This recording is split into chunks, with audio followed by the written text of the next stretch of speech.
मो स्क्रीन ऊपर देखी पार्थिबे केमिति बहुत सारा लोक गोटे प्रोटेस्ट करूछंती। प्रोटेस्ट कौन ना गवर्नमेंट रो गोटे नुआ लॉ आगे आछि। कौन से law T anti discrimination law. एटा यूनिवर्सिटी मानक ऊपर कंपलसरी अप्लाई हबो। जदी अप्लाई नबो आपन को यूनिवर्सिटी रो आख्या ही गवर्नमेंट कैंसिल करे दबो।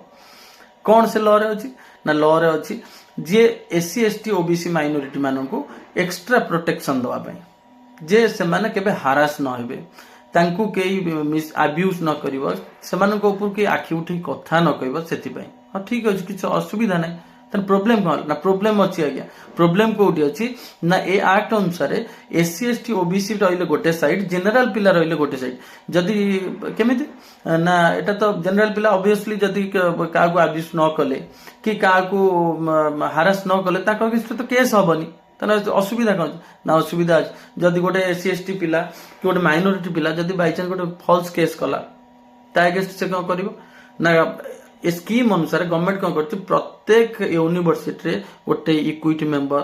गोटे इक्विटी स्क्वाड सब रखी किंतु से स्क्वाड रे जनरल पिला के रही परिबेनी सेथिरे केवल एससी एसटी ओबीसी माइनॉरिटी पिला ही रही परिबे।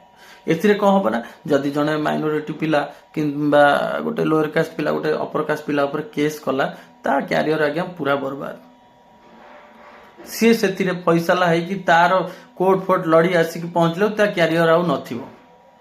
किंतु लोअर कास्ट पिला तार किछ असुविधा नै से आराम से पढ़ला चलला। गवर्नमेंट जति करूची आज्ञा भलो काम टिके करू जाति जाति भीतर झगड़ा न करू जोटी बीजेपी कहूची one nation one election one uniform देश रे हिंदुत्ववादी कथावार्ता करूची हिंदू मान को एकजुट कर तो तुम्हें तो जाति जाति भीतर तुम्हें ही 200 वर्ष तले को जनरल लोक माने लोअर कास्ट लोक को हैरान करथुले से कथा को नै तुम्हें आज भी से जिंस को नै लोअर कास्ट अपर कास्ट भीतर झगड़ा लगाउछ एटा सब किसी ठीक नुहे। आपण देखि पालते बहुत सारा लोक अछन जो माने माने जगह को इलेक्ट्रिसिटी नाही पानी एबे भी नाही इलेक्ट्रिसिटी किछि भी नाही तो सेमानकर एजुकेशन आसीबो सेटु को तुम्हें जदि पारुच लोअर कास्ट को डेवलप करिया पई कि एजुकेशनली क्वालिफाई करिया पई ताले आप तो ग्राउंड लेवल ले काम करो। जदि ग्राउंड लेवल ले काम न करिवो ताले पिला केबे भी ऊपर को जाई परिबन खाली स्कीम आनिले आज्ञा किछि हबनी। स्कीम रे कोन स्कीम तो गवर्नमेंट एक्ट गोटे कर देला कि गोटे स्कीम अप्लाई कर देला कि गोटे स्कीम रे छाडी देला से स्कीम टा केते एग्जीक्यूट हो सेटा को आगे देखंतु जो माने चाहू जंदी स्कीम रे किछि माने फायदा पाया पई से लोक को फायदा मिलुनी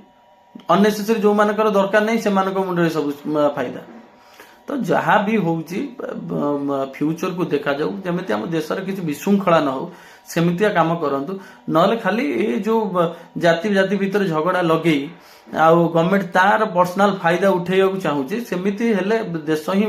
स्थिति किछि भलो रहइबनी। आपण जेते ग्राउंड लेवल ले काम करंतु एजुकेटेड करंतु पिला मानकु एजुकेटेड करंतु प्रत्येक बहुत जगह आमर मयूरभंज देखंतु मयूरभंज रो बहुत जगह अछि जो जगह वर्तमान जाय नेटवर्क टी नाही जो जगह इलेक्ट्रिसिटी नाही सेठी पिला पाठ केमिति पढिबे ताको पाखरे पहुंचंतु ताको पाखरे पहुंची से माने केमिति एजुकेटेड हेबे ताको केमिति प्रॉपर एजुकेशन मिलिबो केमिति से मानकर हेल्थ कंडीशन भी समस्तकर भलो रहइबो से माने केमिति स्टेबल हेकी सेठी रहइबे सेगुडा आगे देखंतु ना सेगुडा न करी केमिति जाति जाति भीतर खाली यूनिवर्सिटी रे कर देले कोन हबो आउ जो पदा जगह रहिला सेठी सब कोन हबो ना तुम्हें समस्त को एजुकेटेड कर गोटे एजुकेटेड लोक जदि गोटे आ गोटे अपर कास्ट हो से जो कास्ट हो जदि बहुत एजुकेटेड लोक गोटे जगह बसे सेठी किछि जाति कथा ही उठेनी सेठी डेवलपमेंट रो कथा उठे तो गवर्नमेंट ए सब जिंस भेदभाव न आनी केमिति लोअर लेवल ले पिला डेवलप करि परिबे एजुकेटेड हे परिबे ता ऊपर टिके ध्यान दियंतु आ खाली लॉ को आनी कि माने सब जगह रे झगड़ा झांटी करी पॉलिटिक्स करेवा छाडंतु। नमस्कार।